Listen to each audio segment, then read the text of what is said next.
শিপু এখন কি করবো কত? এই লোকটা নিয়ে তো হসপিটালে যাইতে হইব, নাইলে তো তোদের বাঁচানো যাইবো না।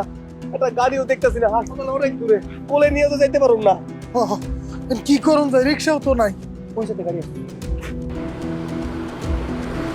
এই, এই, নামেন।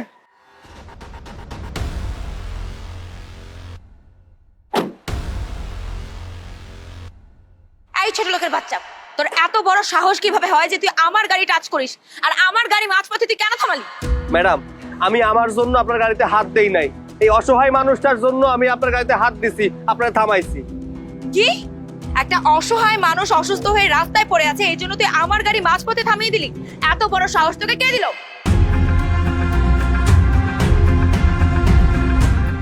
ম্যাডাম, এই অসহায় মানুষটা এই জায়গায় অসুস্থ হয়ে পড়ে আছে, তারা নিয়ে হাসপাতালে যাইতে হইব। অনেকক্ষণ ধরে খোঁজাখুঁজি করতেছি, কোনো গাড়ি পাইতেছিলাম না, তাই আপনার গাড়িটা পাইছি, বাধ্য হয়ে আপনার গাড়িটা আমি থামাইছি। আচ্ছা, তাই নাকি? তোর কথাবার্তা শুনে তো মনে হচ্ছে যে আমাদের মতো বড় লোকের মেয়েরা রাস্তায় গাড়ি নিয়ে বের হয় এরকম অসুস্থ ফকিন্নিদেরকে সাহায্য করার জন্য। ম্যাডাম, আমি আপনার ওইভাবে কথাটা কইতে চাই নাই।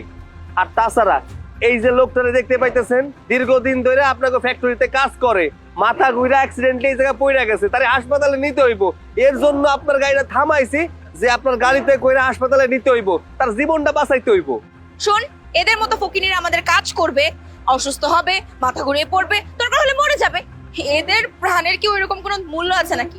আর তার থেকে বড় কথা, তুই যে আমার গাড়িতে হাত দিয়েছিস, তোর জন্য আমার মন চাচ্ছে কি জানিস? এই গাড়িটার মধ্যে আগুন ধরিয়ে দিতে। কি কইলেন ম্যাডাম?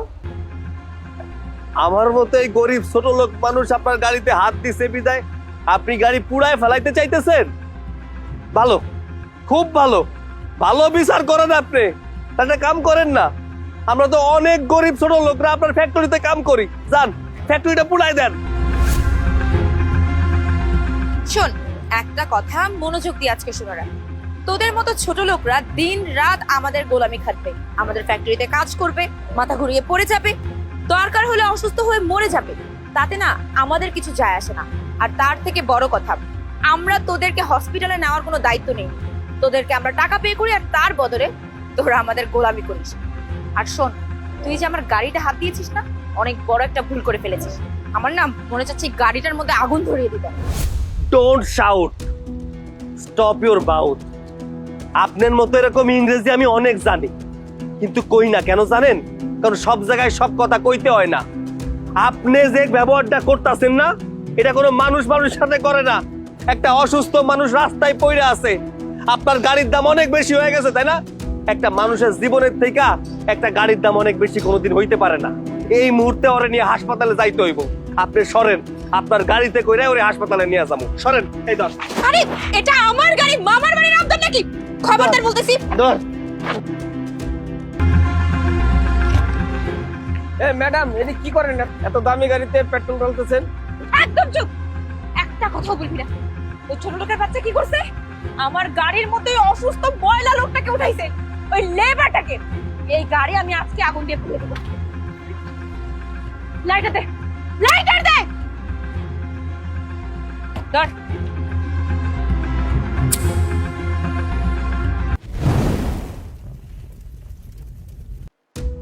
বুঝলাম না, তুমি নিজেই নিজের গাড়ি আগুন দিয়ে পুড়িয়ে দিয়েছো? বাবা, এই ব্যাপারে আমার কাছে কোনো কৈফিয়ত চাবে না। শুধু এতটুকু জেনে রাখো যে তোমার মেয়ে যা করেছে সঠিক করেছে। জানতে চাইবো না মানে? তুমি এত দামি গাড়িটা পুড়িয়ে দিলে আর এখন বলছো জানতে চাইবো না? মা, তোমার কাছে কি তোমার নিজের মেয়ে বড় নাকি ওই গাড়ি বড়? শোনো, এই ব্যাপারে আমি আর কোনো কথা বলতে চাইনি। আমি যা করেছি ঠিকই করেছি। আচ্ছা মা, ঠিক আছে ঠিক আছে। এই তুমি চুপ করো। আমার মেয়ে যা করেছে বুঝে শুনেই করেছে। যা মা, তুই ঘরে যা। একটা নতুন গাড়ির ব্যবস্থা করো।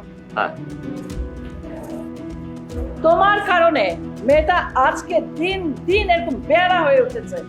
আজ দামি গাড়ি পুড়িয়েছে, কাল না জানো এই বাড়িটাকেই পুড়িয়ে দেয়। তোমরা বাপ মেয়েতে যা শুরু করেছো না, আমি এসবের কিচ্ছু জানি না। তোমাকে জানতেও হবে, ও আমার একমাত্র মেয়ে। আমার কি গাড়ি বাড়ির অভাব আছে নাকি? ও গাড়ি পুড়িয়েছে, ওর ভালো লেগেছে গাড়ি পুড়িয়েছে। ও আরো গাড়ি পোড়াবে, আমি আরো গাড়ি কিনে দেবো। ও যদি বাড়ি পুড়িয়ে দেয় আমি বাড়ি কিনে দেবো। আমার মেয়ের সুখের জন্য আমি সব করবো। এটা তুমি কিন্তু ঠিক করছো না। মেয়ের জেদটাকে তুমি বড় করে দেখছো। একটা মেয়েকে এত জেদি করা ঠিক না। আমি বারবার বলেছি মেয়ের জেদকে প্রাধান্য দিও না। কই, তুমি তো আমার কথাই শোনো না। আশ্চর্য। শোনো, আমার ফিলোসফিটা একেবারেই আলাদা। আমার মেয়ে তার মনের যে সব আশা আকাঙ্ক্ষা আছে সেগুলো আমার কাছে পূরণ করবে।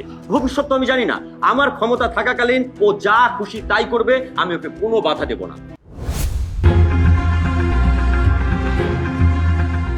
এই বাপ আর মেয়েকে নিয়ে আমি কি করবো আর কিভাবে বোঝাবো?